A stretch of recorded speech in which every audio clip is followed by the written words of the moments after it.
यही वाला, ये वाला। इसमें अगर हम देखें 24% ये नीले वाला जो है ये तो बायोमास बर्निंग है, वो बाहर वाला ऑरेंज और ये येलो वाला सेकेंडरी इनऑर्गेनिक, ये वाले जो हैं ये बाहर के हैं। हम देख रहे हैं कि लगभग 1/3 पोल्यूशन जो है दिल्ली का वो बाहर के सोर्सेस से है। वो जो सेकेंडरी इनऑर्गेनिक एरोसोल्स जो है ये बाहर का है, और ये लगभग कांस्टेंट है, पिछले 3 महीने का भी कांस्टेंट है और कल का 29 जनवरी का ये भी कांस्टेंट है। दूसरा नीले वाला बायोमास बर्निंग है, ये भी बड़ा इंटरेस्टिंग है, ये सर्दियों के महीने में ज़्यादा है। ये बायोमास बर्निंग क्या है? ये वही है ना जो सिक्योरिटी गार्ड रात को अपना थोड़ा सा वो आग लगा के, ये हमने देखा, ये हमारे लिए भी बड़ा, मैंने दिसंबर में भी मैंने जब शर्मा जी की टीम से प्रेजेंटेशन लिया था तो देखने को मिला कि इसकी क्वांटिटी सर्दियों के महीने में काफ़ी ज़्यादा है।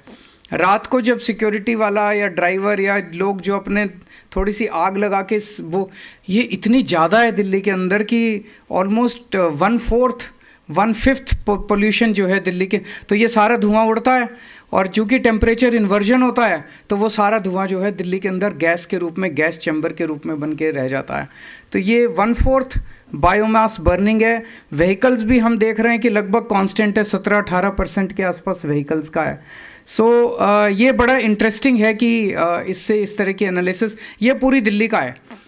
अब इसको अगर हम एरिया वाइज, एक एक वार्ड, एक एक कॉलोनी वाइज जब इसको ले जाएंगे, आज हम एक वैन चालू कर रहे हैं, इससे ये एक बारी वैन स्टेबलाइज हो जाएगी तो इस तरह की कई वैन्स हम खरीद सकते हैं और इनको दिल्ली के अलग अलग कोनों के अंदर हम खड़ी कर देंगे।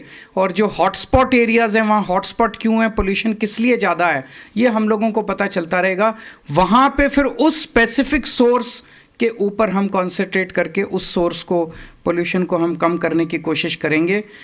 तो एक ये सुपर साइट है, यहाँ 2nd फ्लोर पे एक mobile air quality monitoring station बनाया गया है जो मोबाइल चलता रहेगा। एक फोरकास्टिंग सॉफ्टवेयर है जो 3-3 दिन का फोरकास्ट करेगा, और डैशबोर्ड और पोर्टल है। इम्प्लीमेंटिंग एजेंसीज हैं, डीपीसीसी इसकी ओनर है। आईआईटी कानपुर जो है वो लीड मेजरमेंट करता है 2.5 का और सोर्स कंट्रीब्यूशन करता है। आईआईटी दिल्ली फोरकास्टिंग करता है और टेरी जो है वो एमिशन इन्वेंट्री प्रोवाइड करता है। तो मैं शर्मा जी की पूरी टीम को बहुत बहुत बधाई देना चाहता हूँ। हमारे AK सिंह साहब जो सेक्रेटरी हैं और इनकी अध्यक्षता में, इनकी लीडरशिप में सारा ये प्रोजेक्ट किया गया। पहली बार कर रहे हैं देश के अंदर। तो अभी जैसे फोन दिखाना, आज का सुबह का हमने निकाला था, ये सुबह का मेरे पास आया था, मैं आपको थोड़ा सा बताना चाहूँगा। जैसे आज सुबह 8 बजे दिल्ली के बाहर के सोर्सेज का 35% पोल्यूशन था, बायोमास बर्निंग का 26% था और व्हीकल्स का लगभग 35% था। मोटा मोटा ये था। 9 बजे बाहर वाला 35% से घट के 29% हो गया। व्हीकल बायोमास बर्निंग उतना ही रहा और व्हीकल्स जो है वो 35% से घट के 26% हो गया और अदर सोर्सेज 11%। 10 बजे बाहर वाला उतना ही रहा, बायोमास बर्निंग जो है वो 0 हो गया। तो 10% तक जो लोग अपना छोटे छोटे लगा के बैठे हुए तो वो सब अपने शायद दफ्तर चले गए, वो सारी आग खत्म हो गई। तो जो बायोमास बर्निंग 26% था 8 बजे, वो 10 बजे तक 0% हो गया बायोमास बर्निंग। व्हीकल्स का उतना ही रहा जितना सुबह था। जिस तरह से हम इसको आवरली बेसिस पे एनालाइज करके और हमें एग्जैक्ट पता चल जाता है कि कहाँ किस वजह से पोल्यूशन है। सो मैं समझता हूँ कि इससे हमें पोल्यूशन को कंट्रोल करने में काफ़ी मदद मिलेगी। अगर आपके कोई क्वेश्चंस हैं तो आप पूछ सकते हैं।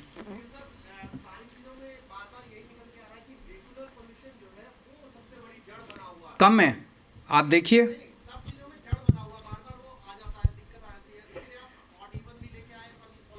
एक मिनट, आज 8 बजे 35% पोल्यूशन व्हीकल्स की वजह से था।